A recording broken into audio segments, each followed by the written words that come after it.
ஆண்டுகளுக்கு முன்னால் நான் அறிந்த ஒரு போராளி இந்த வட்டாரத்தை சார்ந்த பொன்பரப்பி தமிழரசன் அவர்கள். பொன்பரப்பி தமிழரசன் அவர்கள் மீன் சுருட்டிகள் நடத்திய மாநாடு, சாதி ஒழிப்பு மாநாடு. அந்த சாதி ஒழிப்பு மாநாட்டுக்காக அவர் எழுதிய அறிக்கை சாதி ஒழிப்போடு கூடிய தமிழ் தேசியத்தை வலியுறுத்துகிற அறிக்கை.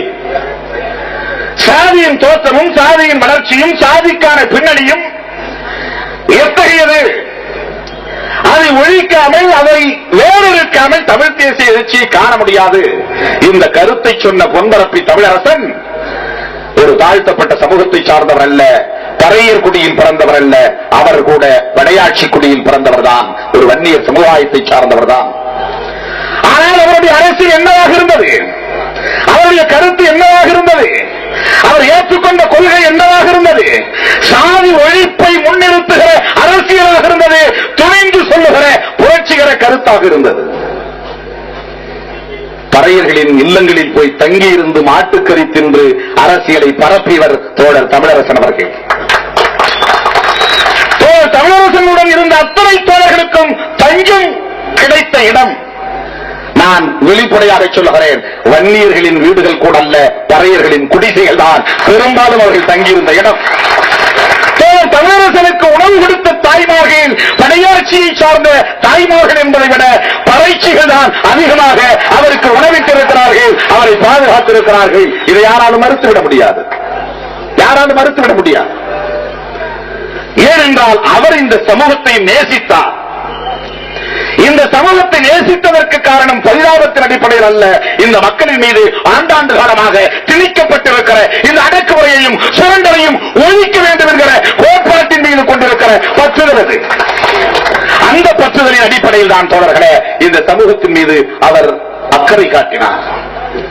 இந்த சமூகத்தை சார்ந்த இளைஞர்களை அரசியல்படுத்தினார்.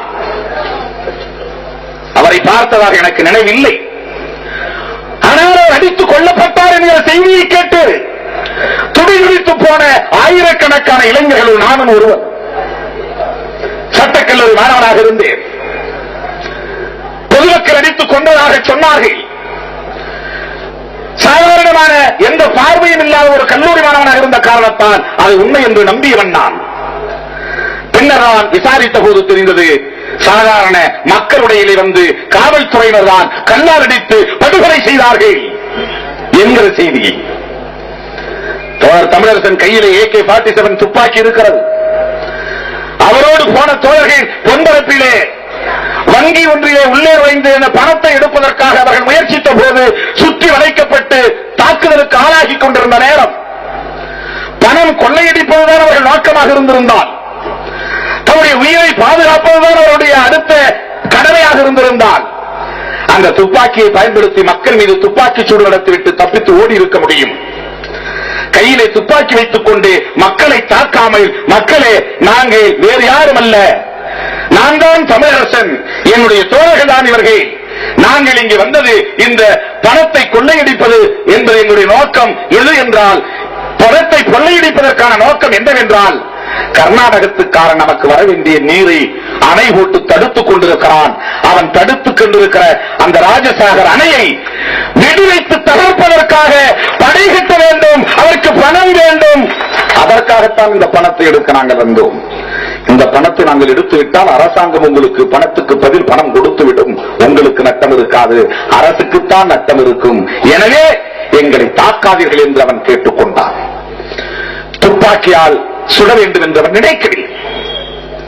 துப்பாக்கியால் சுட்டிருந்தால் அங்கே சூழ்ந்திருந்த அனைவரையுமே தாக்கிவிட்டு அவர்களால் தப்பித்து ஓடி இருக்க முடியும், குறைந்தபட்சம் தமிழரசனாவது தப்பித்திருக்க முடியும்.